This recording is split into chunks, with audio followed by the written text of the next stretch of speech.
Willy Colin est le candidat surprise sur la 5e circonscription. Journaliste local, il est classé à gauche et affrontera Jean-Carl Grelier des Républicains.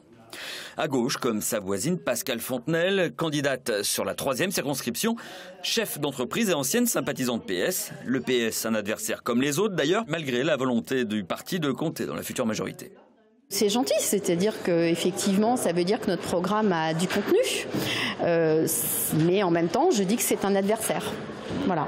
Et je suis une candidate en marche avec un programme extrêmement clair et précis, notamment pour la réconciliation des villes et des campagnes, et que j'ai vraiment l'intention de porter.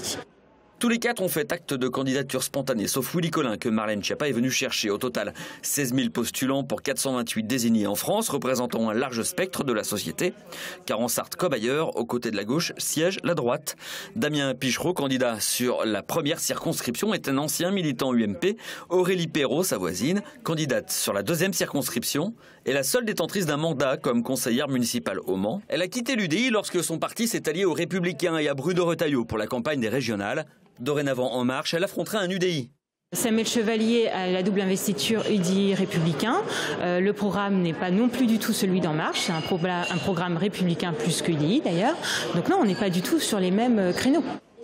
4 candidats en marche pour 5 circonscriptions. Sur la dernière, celle où Stéphane Le Foll se porte lui aussi candidat, le mouvement n'investira, semble-t-il, personne.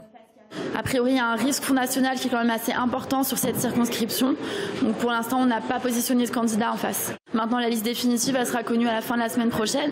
Donc il faudra avoir encore un peu de patience pour avoir le mot final. Mais a priori, je pense qu'on se dirige plutôt vers pas de candidat en face. Et puis Marlène Schiappa l'annonçait ce matin, au second tour en cas de triangulaire avec le Front National, En Marche se retirait au profit du candidat PS si celui-ci est mieux placé.